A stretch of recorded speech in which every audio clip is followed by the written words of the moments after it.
And we're on Jazz Street with Allison now. Allison, welcome to Rochester. Thank you so much for having me. Excited to be here. So who's going to be in your band tonight? Tonight I'm working with my longstanding quartet, which features Todd Penny on piano, John Maharaj on bass, and Fabio Ragnelli on drums. So Allison, how did you discover jazz?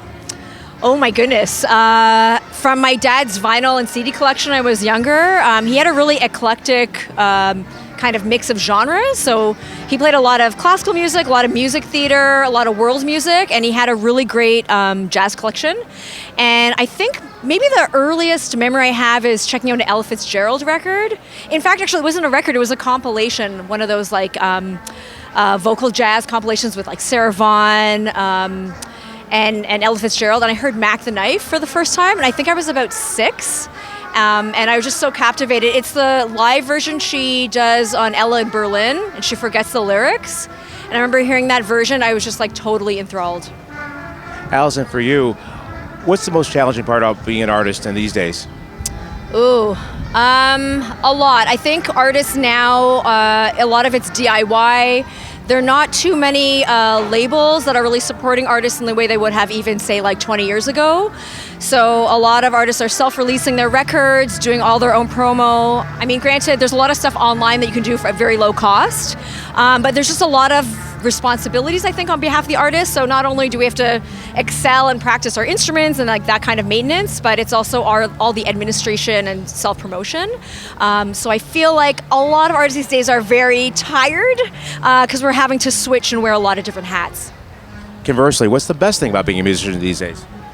Ooh, probably, I mean, the age-old reason, I think community for me. It's a sense of working with other incredible musicians and that feeling of collaboration with different musicians and building something that's bigger than myself. So how would you explain an Allison Howe concert? Oh, that's tricky. I mean, I guess obviously I'm at a jazz festival. I think my music falls into the jazz category, but I draw a lot of different musical influences. I really love hip hop and R&B. That's music that I grew up with as a teenager. I listened to a lot of classical music, as I was saying, and I was exposed to a lot of different genres. So I feel like although I compose within the jazz genre, I don't even know if I sound like jazz all the time, but it's because I'm pulling from so many different styles of music. So it's kind of an amalgamation. Yeah. Beyond category. Beyond category, I guess so. But there's definitely the element of improvisation, and I play saxophone, so there's these typical jazz components, but I feel like I pull from a lot of different sources. Allison, that being said, who have you been checking out these days, inside or outside of jazz? Ooh, I've been listening to Joni Mitchell, and actually there's some great records that are more crossover jazz. There's a great arranger and composer who did a lot of her records named Vince Mendoza. So I've been revisiting some of those albums, which I heard many years ago, but checking them out again. And within the jazz genre, more specifically, I guess Ben van Gelder and Reiner Bos, who are both Dutch musicians. I've listened to one of their records, and it's great. And last question, who are some artists you feel like should get more recognition?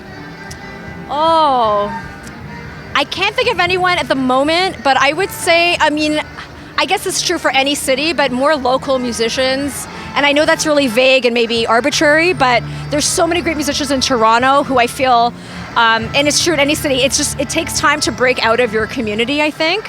I mean, thankfully with the internet, it's a little bit easier these days, but there's so many great local musicians in every hub and every city hub. If they could just get like a little bit more recognition internationally, I feel like it would just expand. But I guess that goes without saying. Since you have your station, which is amazing, legendary with JRT, why is jazz radio so important these days?